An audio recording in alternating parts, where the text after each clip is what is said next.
Saya berapa tidak digaji juga, alhamdulillah. Ya kadang dapat uang 75.000 per bulan. Jadi gini, pengacara sebenarnya itu adalah malaikat. Apakah selama jadi pengacara biasa dapat fitnaan seperti itu? Oh sering kami difitnah. Seperti bagaimana dengan pengacara yang menjanjikan kebebasan? Itu bukan pengacara, itu pembawa acara. Ada pengacara di warung kopi, ada pengacara memang ada kantor. Ya beda ya. Ya berapa provinsi di Indonesia? Ya, yang tinggal saya tidak datang adalah Papua. Pusat Kajian Advokasi Anti Korupsi Sulawesi Selatan dulu Sulsel Baru. Jangan ada tembang pilih. Tembang pilih artinya jangan melihat itu seorang siapa. Gubernur kemarin saja kan tangkap. Assalamualaikum warahmatullahi wabarakatuh. Selama kita pada selama kembali di podcast Rakyat dan News bersama saya Iwan Maparenta.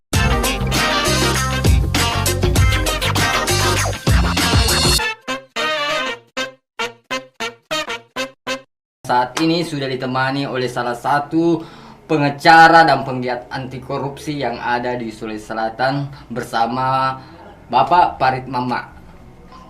Apa kabar ini, Puang? Saya memanggil Puang karena kita sebagai orang Bugis Makassar harus membudayakan kearifan lokal. Ya, terima kasih banyak.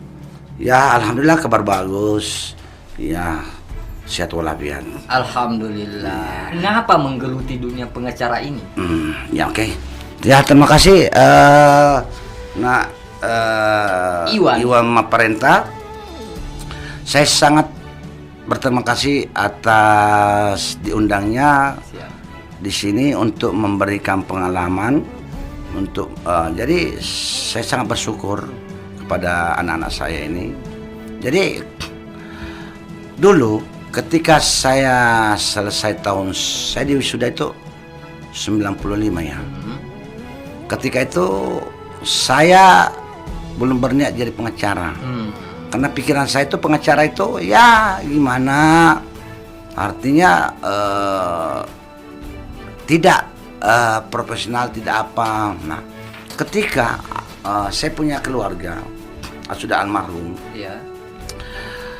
Yang menyampaikan kepada saya bahwa jangan lihat dari sisi satu orang. Jadi kita melihat bahwa pengacara itu tergantung dari orangnya.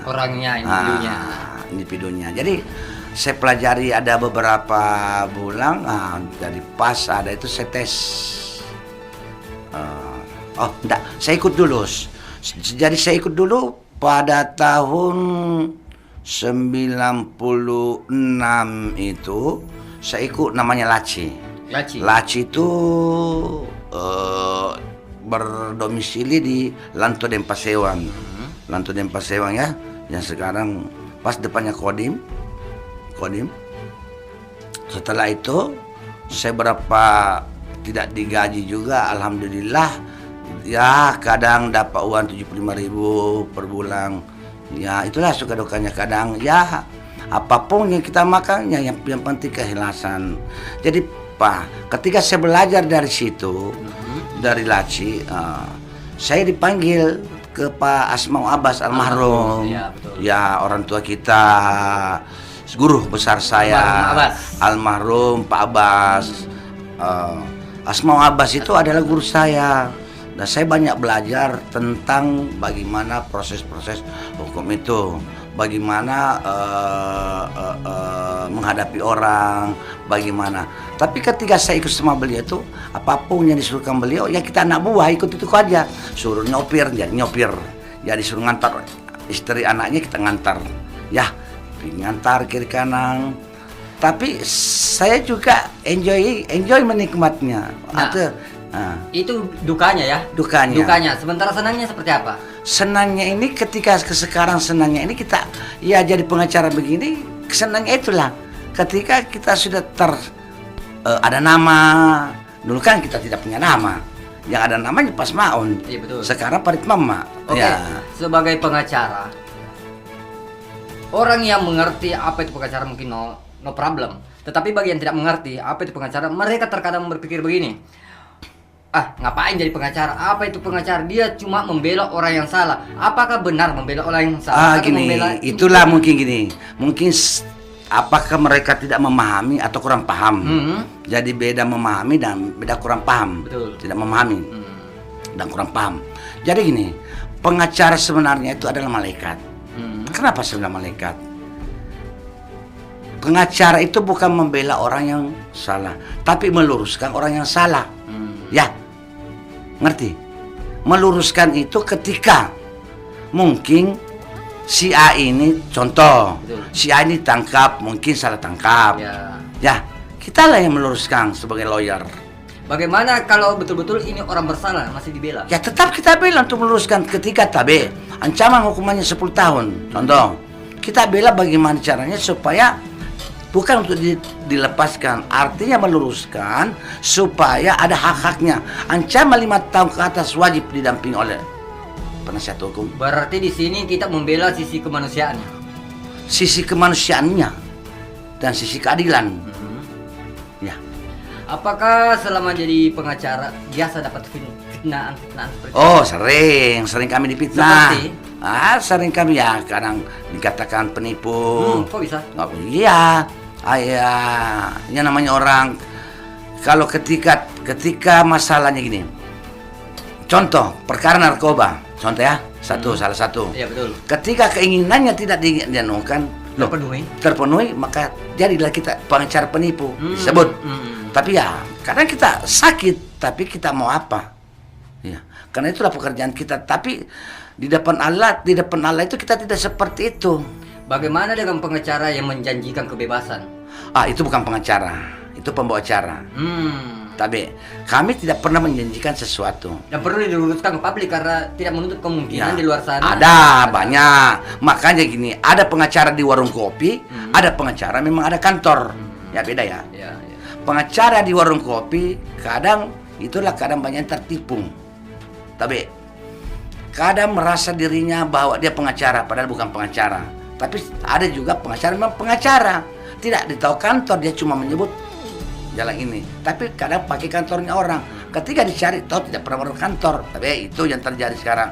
Nah, saya harap kepada masyarakat artinya yang tidak mengerti, marilah saya memahami bahwa jadi pengacara itu adalah pekerjaan sangat mulia. Kalau kita memuliakan orang, memuliakan itu aturan. Kalau kita bekerja dengan sesuai hati nurani dan keikhlasan diri kita itu sendiri, tergantung kita yang memanage itu pekerjaan. Apa yang sering menjadi kendala ketika mendampingi proses hukum, mulai dari kepolisian sampai kendala? Karena di polisi kita bertengkar. Kemarin saya bertengkar waktu kasus narkoba, waktu masih diare. Saya bertanya, kan ada masalah habis masa penahanan, dia memanggil saya untuk ketemu. Kok malah saya didorong, saya lawyer loh. Lawyer bukan lawyer, artinya bukan tukang becak masuk. Tukang becak pun tidak bisa di situ, karena ada aturan yang mengatur. Kita ini sudah dilindungi, malah kita ini didorong, terus diminta lagi surat kuasanya orang tuanya, padahal dia bukan di bawah umur. Tapi, ya, kenapa penyidik seperti itu, seperti cacing kepanasan? Karena ada rasa takut. Ada dia bentur aturan. Dia benturnya itu ketika ketika diperiksa oleh propam, dia mengatakan bahwa tersangka sendiri yang meminta untuk dilindungi pada saat itu karena COVID. Itu alasannya. Itu karena mungkin ada tekanan. Kita tidak tahu wallahualam. Kenapa? Seandainya dia kasih saya surat kuasa, saya akan keluarkan demi hukum. Karena ada 1 bulan. Tapi tunggu, saya lanjutkan. Ketika itu saya menghadap sama Kapolrestabes, dipanggil kasatnya. Apakah pernah ada semacam ketika kita mau mendampingi klien, terus ini klien dikatakan sama penyidik jangan pakai pengacara? Biasa, sering. Jangankan polisi, jaksa pun bilang begitu. Kalau kau pakai pengacara, saya tidak bantu. Jaksa tidak pernah membantu. Jaksa itu lawannya tersangka, oke? Dan jaksa itu tidak pernah membantu itu tersangka. Ya, kapan dia bantu maka jaksanya diperiksa. Gitu. Yang membantu itu adalah pengacara. Ia meluruskan permasalahan. Jadi, tapi satu kali lagi saya mengatakan bahwa pengacara itu malaikat. Lah, kenapa sampai ini ketika penyidik ya, entah penyidik kepolisian atau penyidik kejaksaan, meminta ke tersangka untuk tidak menggunakan tenaga pengacara? Ya, mungkin karena ya rezekinya tidak mau, dia pada Allah sudah mengatur rezeki kita masing-masing. Ya, mungkin dia bilang kita mau ini main polisi, kita mau berbenturan. pas salah kaprah. Tapi tidak semua, ada yang bagus, ada yang suka loh kalau ada yang pengacaranya. Ini semacam oknum saya. Oknum, saya tidak mengatakan Ya. ini saya mengatakan oknum. Artinya ada yang seperti itu. Jaksa pun oknum begitu ada juga. Ada, tapi lebih banyak yang berbuat seperti itu. Karena mungkin rezekinya tidak mau dipotong. Padahal kan tidak perlu dia, karena dia kan digaji oleh negara. Kalau kita siapa yang gaji? Jasa tak? Ketika kita tidak dibayar, ya habislah kita jadi pengacara. Iya. Nah itu wajar kita dibayar karena itu jasa, kita bekerja. Nah, Bagaimana ketika ada oknum-oknum penyidik yang melakukan hal seperti itu? Apa yang harus diperbaiki sebenarnya di sini? kalau saya, marilah kita duduk bersama-sama. Tapi saudaraku penyidik yang ada di Makassar walaupun di mana, ya, saya minta ketika ada lawyernya, kan enak itu kalau pengacara, polisi, jaksa, hakim berkesinambungan, artinya menjalankan profesinya semestinya. Oke. Ya, itu aja. Selain salah satu pengacara senior yang ada di Sulawesi Selatan, juga telah membentuk semacam lembaga anti korupsi.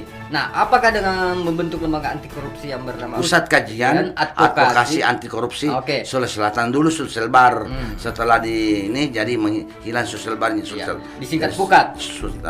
Disingkat Pukat. Oke. Dengan membentuknya ini, apakah sebuah bentuk kekecewaan dengan aturan-aturan itu yang, kekecewaan karena aturan, karena seliap. Karena korupsi sekarang itu serampangan. Iya. Kenapa sedang serampangan? Sebenarnya seandainya ya, kalau korupsi dikasih efek jerah seperti narkoba, maka tidak akan ada korupsi lagi yang muncul. Tapi kenapa sedang serampangan? Karena otaknya itu otak-otak para oknum-oknum itu yang melaksanakan. Tapi yang melaksanakan itu ya kadang jalan di tempat, kadang lari. Ya. sebagai penggiat anti korupsi, apakah ada indikator untuk mengukur seseorang yang sementara berbuat korupsi atau tidak? Ya ciri-ciri tanda-tandanya orang korupsi kan kentara. Ketika dipanggil sama polisi, artinya kan kadang ini, itu saya katakan bahwa tergantung oknum-oknum yang memeriksa. Kadang sudah terjadi korupsi, sudah melakukan, tapi dikatakan tidak melakukan. Ya. Nah, apakah sejak adanya lembaga anti korupsi ini efektif? Alhamdulillah efektif dan banyak yang terjerat. Seperti Bansos kemarin, Apakah ada sampai datang untuk minta deal-deal? banyak. Tapi saya tidak terima. Dasarnya? Ya. Dasarnya? Dasarnya karena ya ketika saya terima, maka saya juga pelaku korupsi. Ya. Yang katakan anak tadi katakan bahwa apakah ada deal-deal? Deal ada sepanjang ini. Oh enggak, saya tidak mau. Karena terbentuk, saya tidak pernah mengajarkan saya punya anggota, saya tidak mengajarkan diri saya bahwa dibentuknya Pukat itu untuk memeras orang, untuk ini orang, dah. Untuk menegakkan aturan seperti yang diamanahkan dalam undang-undang, apa yang harus dilakukan? Seharusnya pemerintah gini, pihak kepolisian atau dari kejaksaan untuk kalau memang mau ditegakkan kan jangan ada tembang pilih. Tembang pilih artinya jangan melihat itu seorang siapa. Gubernur kemarin saja kan tangkap. Ya. Walaupun itu belum terbukti ya. Ya, Artinya belum masih secara diduga. masih diduga. Tapi kan sudah tersangka.